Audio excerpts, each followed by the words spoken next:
안녕하세요. 이동률 목사와 함께하는 매일 성경 큐티 시간입니다. 오늘 우리가 함께 나눌 본문은 역대하 13장 1절에서 14장 1절 말씀입니다. 여러분, 오늘 우리가 함께 읽은 본문에서는 남북으로 나라가 갈라진 이후 이제 본격적인 전쟁 이야기가 등장합니다. 먼저 배경을 조금 살펴보면요. 앞선 10장에서 르호보암은 백성의 소리를 듣지 않고 강경하게 나가다가 나라가 둘로 갈라졌습니다. 그 결과 북쪽은 여로보암이 10개 지파를 다스리고 남쪽은 다윗의 후손 르호보암이 2개 지파를 맡게 되었지요. 그리고 12장에서 르호보암은 하나님을 떠났다가 애굽의 침공을 받고 큰 위기를 맞았지만 겸비함으로 나아갔을 때 하나님께서 다시 은혜를 베푸셔서 회복을 경험하였습니다. 그리고 이제 무대가 그의 아들 아비야로 바뀝니다. 아비야는 3년 동안 나라를 다스린 왕이었는데요. 열왕기에서는 별로 긍정적인 평가를 받진 못했습니다. 그러나 역대기의 관점에서는 달랐는데요. 그의 인생 전체가 완벽하지는 않았지만 하나님을 의지하고 언약을 붙들었던 한순간을 집중 조명하며 전합니다. 바로 오늘 우리가 보고 있는 전쟁이 그 장면이지요. 남유다 40만 대, 북이스라엘 80만. 수적으로는 도저히 이길 수 없는 싸움이었고, 게다가 여로보암은 복병까지 배치해서 유다를 앞뒤에서 포위한 상황이었습니다. 말 그대로 진퇴양난으로 이제 끝난 것 같은 절망적인 상황이었지요. 그런데 그때 아비야는 놀랍게도 산 위에 올라가 설교를 시작합니다. 여러분, 우리가 왜 싸우고 있는지 아십니까? 하나님은 다윗과 소금 언약을 맺으셨습니다. 그리고 지금도 성전에서 예배와 제사가 이어지고 있습니다. 그런데 북이스라엘은 금송아지를 섬기며 언약을 버렸습니다. 아비야는요, 싸움을 단순한 군사 전투가 아니라 하나님의 언약을 지키는 싸움으로 규정합니다. 여러분, 여기서 오늘 본문의 메시지가 시작됩니다. 숫자와 힘이 아니라 언약을 붙드는 것이 진짜 힘이다. 자, 그럼 어떤 말씀이 있었는지 본문을 자세히 보기 위해 오늘도 다른 때와 동일하게 본문을 3단락으로 나누어 하나하나 살펴보겠습니다. 먼저 첫 단락을 보면 아비야는 전투가 시작되기 전 스마라임 산 위에 서서 큰 소리로 외쳤습니다. 4절을 보시면 여로보암과 이스라엘 무리들아 다 들으라. 그리고 그가 외친 핵심은 다음과 같은 2가지였습니다. 먼저는 다윗 언약, 곧 소금 언약이었습니다. 하나님은 다윗과 그의 자손에게 나라를 영원히 주시겠다고 약속하셨다는 내용이지요. 5절을 한번 볼게요. 이스라엘 하나님 여호와께서 소금 언약으로 이스라엘 나라를 영원히 다윗과 그의 자손에게 주신 것을 너희가 알 것 아니냐. 아멘. 여기서 소금 언약은 변하지 않는 언약을 뜻합니다. 소금이 썩지 않듯 하나님의 언약은 변하지 않는다는 것이지요. 그리고 2번째는 성전 언약, 곧 예배와 제사였습니다. 아비야는 10절 상반절에 다음과 같이 말합니다. 우리에게는 여호와께서 우리 하나님이 되시니 우리가 그를 배반하지 아니하였고. 아멘. 예루살렘 성전에서는 여전히 제사장이 섬기고 있고 등불이 꺼지지 않았습니다. 진설병이 놓여 있고 제사가 드려지고 있었습니다. 하나님께서 정하신 방식대로 하나님을 예배하는 언약이 이어지고 있었던 것이지요. 반대로 북이스라엘은 어땠습니까? 소금 언약을 알면서도 지금 군대를 일으켜 쳐들어왔으며, 또 그들은 금송아지를 세우고 돈만 내면 아무나 제사장이 될 수 있도록 제도를 바꿔버렸습니다. 정리하면 이렇습니다. 아비야는 전쟁을 앞두고 우리는 하나님과 맺은 언약 안에 있다. 그러나 너희는 언약을 버렸다라고 선언한 것입니다. 그의 메시지는 군사 전략이 아니라 언약을 붙드는 신앙이었습니다. 여러분, 우리도 종종 수적으로 상황적으로 불리한 싸움에 서게 됩니다. 생각해보면 직장에서 혼자 원칙을 지킬 때도, 가정에서 믿음을 지키려 애쓸 때도 혼자가 되는 것 같습니다. 그럴 때 우리를 붙잡아주는 힘이 무엇일까요? 네, 바로 하나님의 변하지 않는 약속, 소금 언약입니다. 오늘 하루 중요한 결정을 앞두셨습니까? 먼저 말씀 속에서 하나님의 약속을 확인해 보십시오. 예를 들어 보면 내가 너를 떠나지 아니하며 버리지 아니하리라 라는 말씀을 붙들고 출근해 보십시오. 또 구하라 구리하면 주실 것이요 라는 약속을 붙들고 기도해 보십시오. 숫자와 상황이 아니라 언약을 붙드는 신앙이 우리를 승리로 이끈다는 것을 우리 꼭 기억하고 순종하길 바랍니다. 계속 이어서 두 번째 단락을 보시면서 장면을 함께 머릿속에서 그려보시길 바랍니다. 북이스라엘의 여로보암은 군대를 나누어 앞에는 정예군을, 뒤에는 복병을 두어 남유다를 완전히 감쌌습니다. 말 그대로 진퇴양난으로 앞에도 적, 뒤에도 적이 있었지요. 이렇게 되면 보통은 사기가 무너집니다. 끝났다는 말이 먼저 나왔겠지요. 하지만 유다는요, 달랐습니다.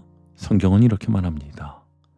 여호와께 부르짖고 제사장들은 나팔을 불었다. 그들이 큰 소리로 외칠 때. 아멘.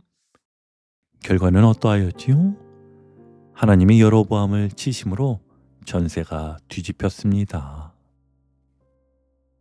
여러분, 왜 이런 반전이 일어났을까요? 우리는 이 질문 속에 다음과 같은 내용을 정리할 수 있습니다. 첫 번째는 신학적 핵심입니다. 부르짖음은요, 언약 신앙의 행동이었습니다. 아비야는요, 이미 전반부에서 우리는 소금 언약 아래 있으며 우리는 성전 예배를 지키고 있다라고 선포했습니다. 그 언약 신앙이 위기의 현장에서 부르짖는 기도로 구체화되었지요. 그러니까 부르짖음은 감정적 소란이 아니라 언약을 믿는 신뢰의 행동인 것입니다. 두 번째는 하나님의 응답인데요. 앞뒤가 포위가 되었고 무너진 자리에서 일어난 하나님의 개입 이야기가 나옵니다. 유다는 수적으로도 열세였습니다. 또 전술적으로도 지금 불리한 상황이었지요. 그런데 여호와께 부르짖었더니 판도가 바뀝니다. 본문은 승리의 이유를 분명히 이렇게 못 박았습니다. 이는 그들이 그들의 조상들의 하나님 여호와를 의지하였음이라. 아멘. 그러니 왜 전세에 반전이 일어났는가의 정답은 하나님을 의지하였기 때문이지요. 세 번째는요, 마치 이 장면은요, 여리고를 떠올리게 하는 장면이었습니다. 제사장의 나팔, 백성들의 일제 외침, 본문 전개는 여리고 전투의 전개를 상기시킵니다. 인간의 무기보다 하나님의 임재를 찾는 나팔과 부르짖음이 하나님께서 싸우시는 전쟁이라는 사실을 역대기 1차 청중과 또 오늘 큐티하는 우리에게 전하시는 것이지요. 정리하면 메시지는 분명합니다. 사방이 막힐 때 언약을 기억하고 하나님께 부르짖는 자를 하나님이 친히 도우신다. 승리의 원인은 전략 우위가 아니라 언약의 신뢰입니다. 그래서 본문은 하나님을 의지했다는 문장으로 결론을 닫는 것이지요. 자, 이제 마지막 세 번째 단락입니다. 여러분, 전세가 뒤집힌 뒤에 무슨 일이 일어났을까요? 같이 보시면 19절에서는 아비야가 여로보암을 추격하여 그의 성읍들을 취하니, 그리고 20절 보면 여로보암이 다시 강성하지 못하였고, 이어서는 아비야가 점점 강성하여 아내 14명과 자녀 38명, 나라가 강성해지고 가문이 번성하였다고 하지요. 그리고 마침내 다음 왕이 등극을 합니다. 14장 1절을 보시면 아사가 대신하여 왕이 되니라. 아멘. 요약하면은요, 제일 먼저는 하나님을 의지한 승리가, 그리고 안정과 확장이, 그리고 나서는 다음 세대 아사로의 계승 이야기가 이어지고 있습니다. 여기 담긴 메시지를 세 갈래로 한번 풀어본다면요, 첫 번째는요, 승리의 원인은 늘 변함이 없습니다. 이는 여호와를 의지하였음이라. 본문은 결론을 분명히 못 박습니다. 군사 전술이 아니라 언약을 신뢰하고 하나님을 부르짖었기 때문이라고 말씀하지요. 또한 승리 이후의 안정과 확장도 같은 원리 위에 서 있음을 다시 한번 전합니다. 그리고 두 번째는 승리 이후의 과제는 질서를 세우는 일이었습니다. 성읍을 세우고 국력이 서고 가문이 안정되는 흐름은 예배가, 또 통치가 가정의 제자리로 정돈되는 그림입니다. 즉 하나님의 질서가 삶의 영역에 재배치되는 것이지요. 이게 승리 이후의 핵심 과제인 것입니다. 그리고 세 번째는 다음 세대의 계승으로 마무리가 됩니다. 아사로 이어지는 신앙적 유산. 역대기는요, 아비야의 삶 전체가 완전하지는 않아도 그가 붙든 메시지와 그 결과를 재조명하였습니다. 이유가 무엇일까요?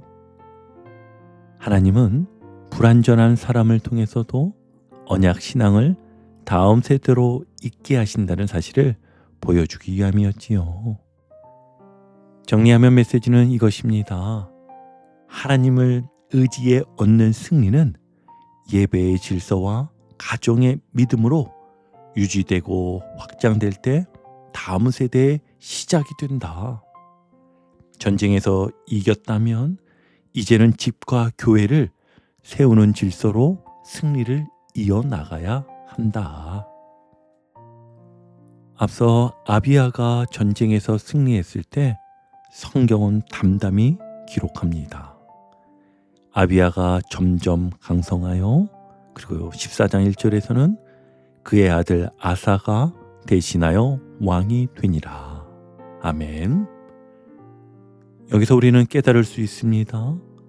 전쟁에서 이기는 것도 중요하지만 승리 이후의 질서를 세우고 믿음을 다음 세대로 잇는 것이 진짜 더 큰 싸움이라는 사실입니다. 그렇다면 우린 일상에서 어떻게 해야 할까요? 제가 세 가지 그림을 드릴게요. 함께 상상하시면서 따라해 보시면 좋겠습니다. 먼저는 가정 예배 루틴 세우기입니다. 먼저 가정 안에 작은 성전 질서를 세우는 겁니다. 예를 들어 주일에 15분 정해놓고 이렇게 진행하세요. 찬송 왕곡 부르고 말씀 한 단락 읽고 돌아가며 감사 한 가지 말하고 마지막에 함께 기도하는 겁니다. 아주 단순하지요? 그런데 이게 승리 이후의 질서를 만드는 첫걸음이 됩니다. 지금 듣고 계신 분들, 오늘 저녁에 가족에게 이렇게 제안해 보세요. 우리 이번 주부터 딱 15분만 가족 예배를 드려보자. 두 번째는 응답을 기록하기입니다. 승리를 기억으로 남기는 일입니다. 여러분, 매일 성경 여백에 이렇게 나누어서 한번 적어보세요. 부르짖음, 응답, 작은 순종. 예를 들어 부르짖음의 건강 문제, 응답에는 마음의 평안, 순종은 오늘부터 산책 20분 시작, 이렇게 적는 것이지요. 그 순간 하나님이 주신 승리가 메모가 아니라 삶의 질서로 바뀝니다.